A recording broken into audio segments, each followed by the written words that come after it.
এই কথাটা আজকে বলবো সেটা যে এইটা ভাবার জন্য কোন যে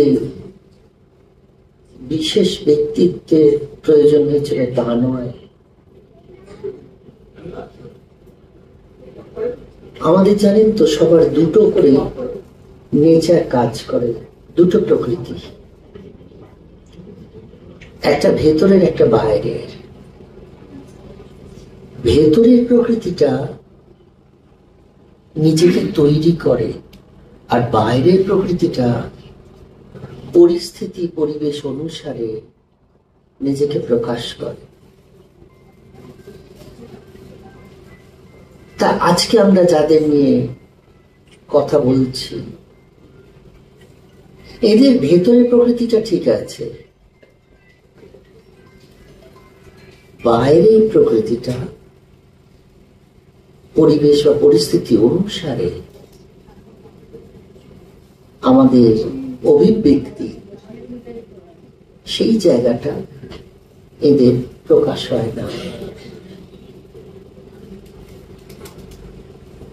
এবারে ওই যে একটু আগে সুবীর বাবা বলছিলেন যে মহারাজ অনেক বেশি ভেবেছেন আমাদের থেকে, না, কখনো বেশি ভাবিনি। আর ওই বাচ্চাদের বাইরে থেকে ভাবিনি, শুধু এইটা ভেবেছিলাম এই অটিস্টিক ব্যাপারটা 1% 2% আমার মনে আমাদের সবার মধ্যেই রয়েছে। সেই জায়গায় নিজেকে নিয়ে গেছি, কখনো 50% নিয়ে গেছি, কখনো 60% নিয়ে গেছি, গিয়ে দেখেছি ঘটনাটা কি। তা দেখতে গিয়ে দেখলাম একটা অদ্ভুত দর্শন। আজকে আমি যদি ওই বাচ্চাদের দিক থেকে আরেকটি অটিস্টিক চাইল্ডের কথা বলি, তাহলে আমি কি বলবো আমি সেটা আপনাদেরকে বলছি। আজকে আমি এটা আপনাদের বলবো যে দেখুন, আমাদের বাবা মারা আমাদের নিয়ে বড় চিন্তিত, সমাজ আমাদের নিয়ে চিন্তিত। কেন? আমরা নিজের থেকে কিছু করতে পারছি না। আমরা নয় বসে থাকি, নয় শুয়ে থাকি, নয় নিজের মতন হাঁটাচলা করি। আমাদেরকে খাইয়ে দিতে হয়, পরিয়ে দিতে হয়, ধরে নিয়ে যেতে হয়, সবকিছু আমাদের করিয়ে দিতে হয়। আমাদের জোর করতে হয়। আমরা যদি না খাই আমাদেরকে গান শোনাতে হয়, গল্প করতে হয়। তখনও যদি আমরা না শুনি তখন রেখে দিয়ে চলে যেতে হয়। একটু যদি ভাবেন, আমরা প্রতিদিন কিন্তু ছোট্ট থেকে এটাই দেখে অভ্যস্ত। আপনি যে ভগবানের পূজা করেন তাকে আপনাকে স্নান করিয়ে দিতে হয়, তাকে খাওয়াতে হয়। তিনি খাবেন না জেনেও আপনি তার কাছে ঘন্টার পর ঘন্টা কত ধরনের সংস্কৃতের মন্ত্র পড়ে খাও খাও করছেন, তাকে জামা কাপড় পরাচ্ছেন। কিন্তু অদ্ভুত একটা ব্যাপার, আপনারা ওকে করে যতটা আনন্দ পাচ্ছেন আপনারা আমার জন্য করে অতটা আনন্দ পাচ্ছেন না। ওই একই খাওয়াচ্ছেন, একই পড়াচ্ছেন, একই জল করাচ্ছেন, একই স্নান করাচ্ছেন, সব একই। কিন্তু ওই আপনার পাথরের দেবতাকে করে আপনি যতটা খুশি, আমি যে একজন লিভিং পার্সন, আমার জন্য করে আপনি অতটা খুশি নয়। কেন জানেন? একটা কারণ, আপনি তার কাছে চাইতে শিখেছেন। আমার কাছে আপনি চাইতে পারেন না। আজ যদি আপনাকে কেউ বলে দিত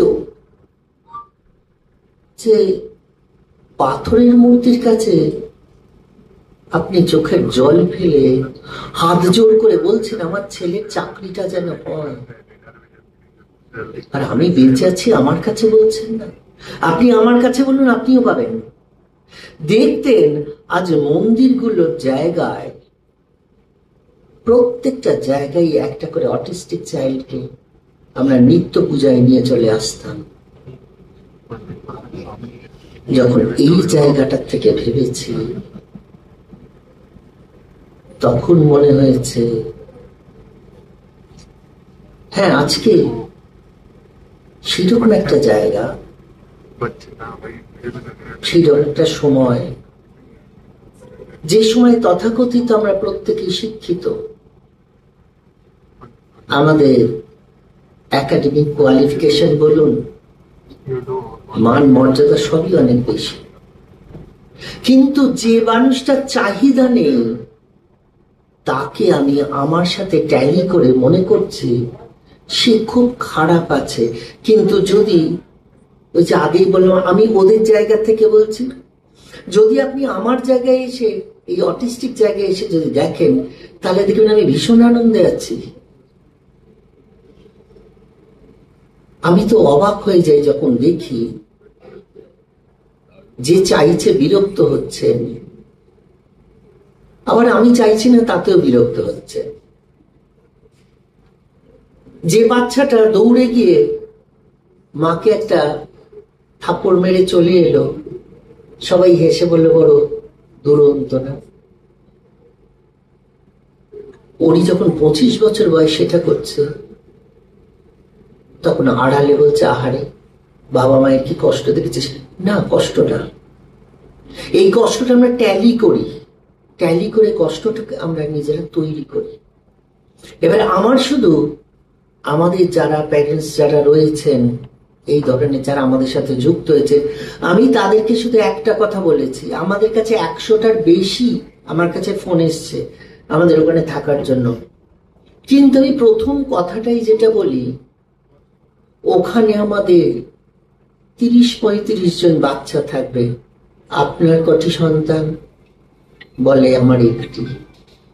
আমি যেদিনকে আপনার মনে এটা আসবে যে 30টা বাচ্চাই আপনার, সেদিনকে আপনি আমার সাথে যোগাযোগ করবেন। কারণ এই একটি একটি করতে করতে আমরা কেমন যেন গুটিয়ে এসেছি, বিশাল পৃথিবীটাকে আমরা কোথায় যেন একটা ছোট্ট করে নিয়েছি। শুধু একটি একটি, আমার একটি, আমার একটি, আমার একটি। কিসের একটি, কিসের দুটি? এক জায়গাতে সবাই একসাথে থাকবে, সবাইকারই বাচ্চা বলে। আমি আপনাদের কাছে একটাই অনুরোধ করব, যে যে কোনো সেমিনার যখন আপনারা অর্গানাইজ করবেন, তখন ওই ভাবটা দিয়ে দেবেন যে আমরা কোনো অসুস্থ ব্যক্তির জন্য কিছু করছি না। শরীর আর মন দুটো জায়গা, শরীরের জায়গা শরীরের ডাক্তার দেবে, মনের জায়গা মনের ডাক্তার দেবে।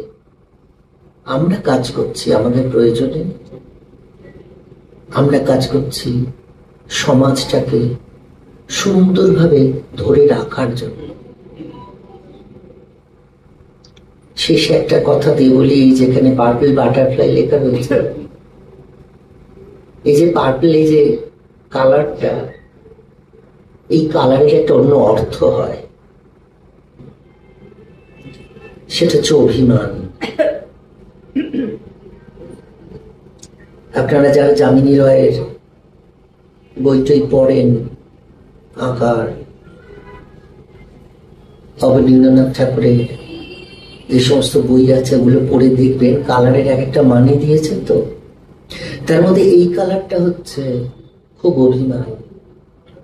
তা আমার মনে হয় যে কোনো একটা জায়গা থেকে যেন ওরা বুঝে নামটা দিক, না বুঝে নামটা দিক, কিন্তু কোনো একটা জায়গা যেন আমার অভিমানের সাথে নামটা খুব মিলে গেছে।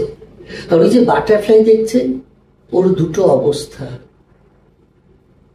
প্রথম অবস্থাটা শুঁয়োপোকা, যেটাকে সবাই ভয় পায়। দ্বিতীয় অবস্থাটা প্রজাপতি, যাকে সবাই ভালোবাসে। যারা আমার মতন অটিস্টিক লেভেলে রয়েছেন, আমাদের এরকম দুটো অবস্থা। একটা অবস্থা আমরা কাউকে কিছু না বলতে পারায় আমরা সবার ভয়ের কারণ, আর একটা অবস্থা আমরা চাহিদা মুক্তির জন্য আমরা সবার আনন্দের কারণ। ভালো থাকবেন।